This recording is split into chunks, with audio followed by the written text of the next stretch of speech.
So we got to Philly, and the first night was pretty uneventful. But Tuesday in Philadelphia, there were every bit of, and when I say Monday night was uneventful, it was just Monday night. Monday day, Sunday, there was a protest with probably 5,000 people.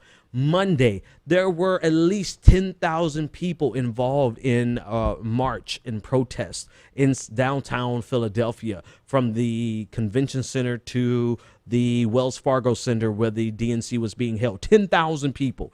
I got footage and I have videos of it. Dr. Cornel West and Yane Indigo, they led the way. Dr. Jill Stein was included in those protests. So Tuesday, 10,000 people. And I guarantee you did not see that on the news.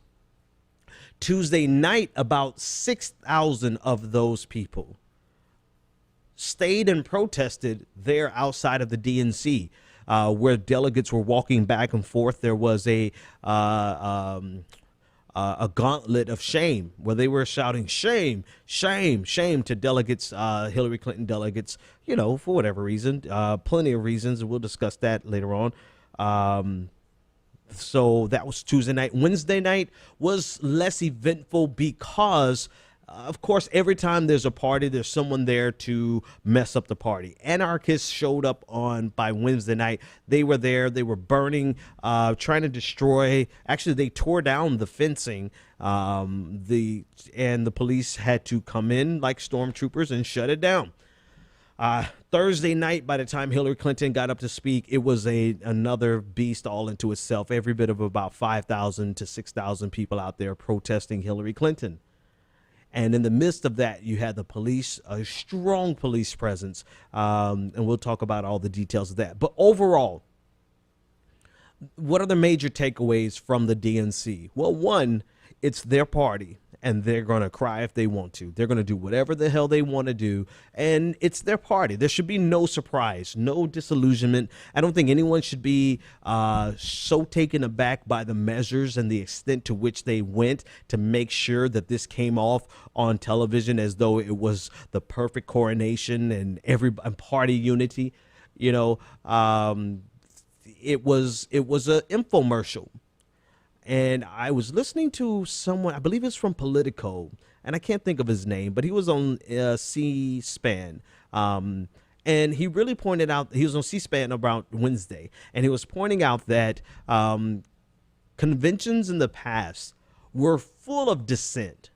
It was full of people who disagreed and argued and shouted each other down. But now we moved into this model where the convention is made for TV and you don't want to show any dissent. And it's really just a week-long infomercial for the presidential candidate.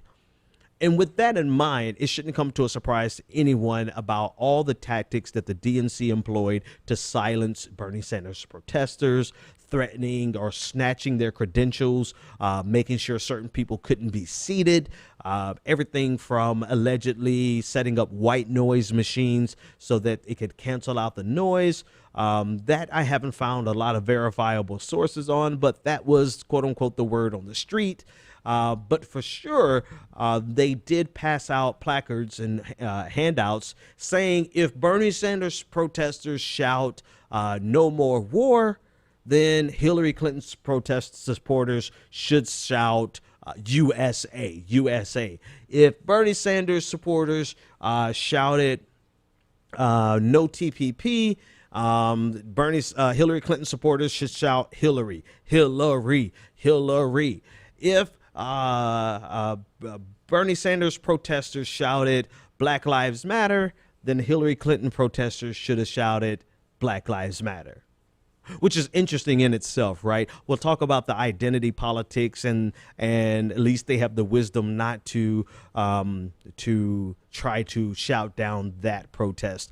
But this was all scripted. This was all planned. No big surprise. It went without a major hitch, and to the general public, it seems like there's party unity because CNN didn't really cover the protest outside. And when they did, everyone that I spoke to that was watching it live on television was saying that that CNN was saying, and major news outlets was saying that it was only about 200 or 300 protesters. Well, if you watch my live stream, I had 1,000 people watching my live stream on Periscope on Tuesday night. If you were watching the live stream, you know sure as hell there was far more than 200 or 300 people. There were 200 or 300 people pressed up against the one fence.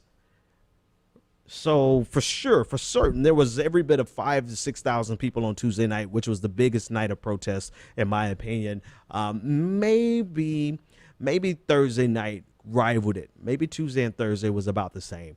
But there were a lot of people protesting, but you would not know that because of how the media covered it or how they ignored it. That's number one. And then two, you would not know that the party was so severely divided because of all of the counter chants that that protesters, that Hillary Clinton supporters were given to say.